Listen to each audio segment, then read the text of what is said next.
Guys, so I'm going to tell you a story about me and my daughter today. First of all, she is 4 years old and is the only girl she has 3 brothers, so she is like all sorts of feminine. She came out feminine. She wanted bows and pink and all of the things that are not naturally me. I like black and dark colors, and I am not a girly girl, so it's all foreign to me, but really trying to embrace it. So this one night, I'm working on a project, and she wants to be involved, but she can't be. It's not the kind of project that I can involve her in. This super frustrates her, like beyond what seems reasonable to any other human being in the world. She can't believe that I wouldn't involve her. She wants to help.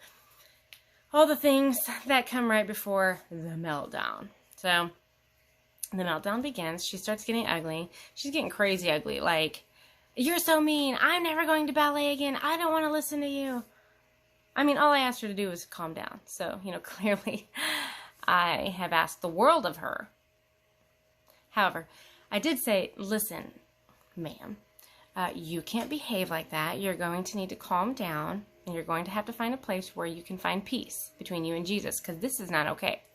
Well, that didn't work. She gets a little crazier, to the point I'm not really sure what to do. Like, do I put her in timeout? Do I sell her to gypsies? I don't really know. Like, what is the right thing to do? Thankfully, Holy Spirit intervened, because the gypsy idea sounded lucrative at the moment. I gotta be honest. So anyhow, I hear the Holy Spirit say, "She needs you." Talking about her needing me. And it was really profound because, we have a busy household, but we really try very intentionally to spend time with each one of them individually, to make sure that their emotional needs are filled between relationship with us. Well, clearly that had not been the case for her. So she's looking at me. She's still falling apart, throwing a fit, melting down, all the things. I think she fully anticipated to be in big trouble. So instead, I just look at her and I say, "Get your shoes on. You're going with Mommy, and we're going to have together time." I clean up my project, put it all away, throw her in the car. I mean, not literally throw her, like I wanted to, but I didn't. Throw her in the car. We go, and on the way there, she's still being hateful and ugly. But by the time we pulled in and walked into the restaurant, she turned into a different person.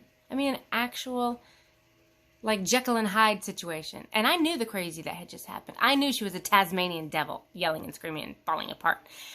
The person before me was some majestical angel that I had really not seen probably in a good 3 days. So we're sitting there, and I realized, you know what? All of the things that were going on in our home, her needs had not been met, or at least fully met, or she did not feel like they had been fully met in probably several days, because we had been focused on some other things that were going on with the other kids.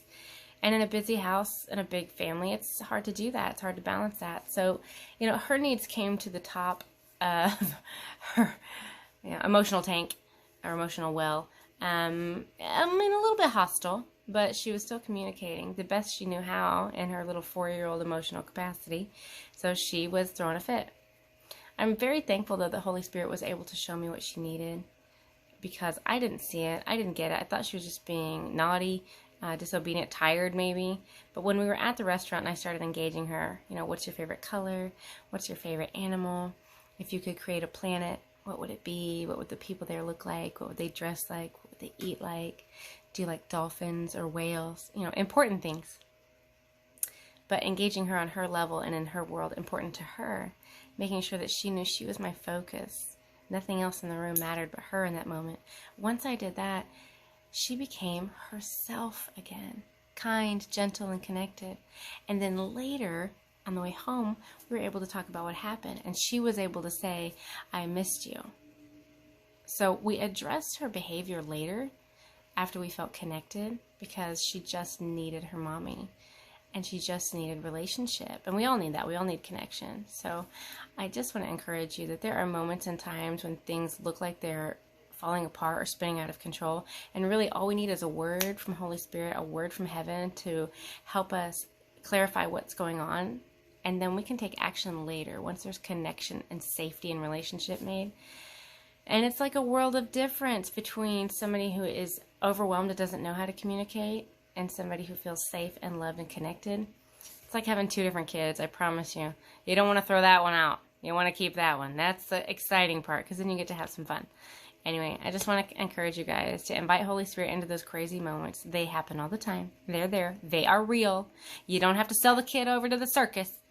Holy Spirit knows what's going on. So don't give up.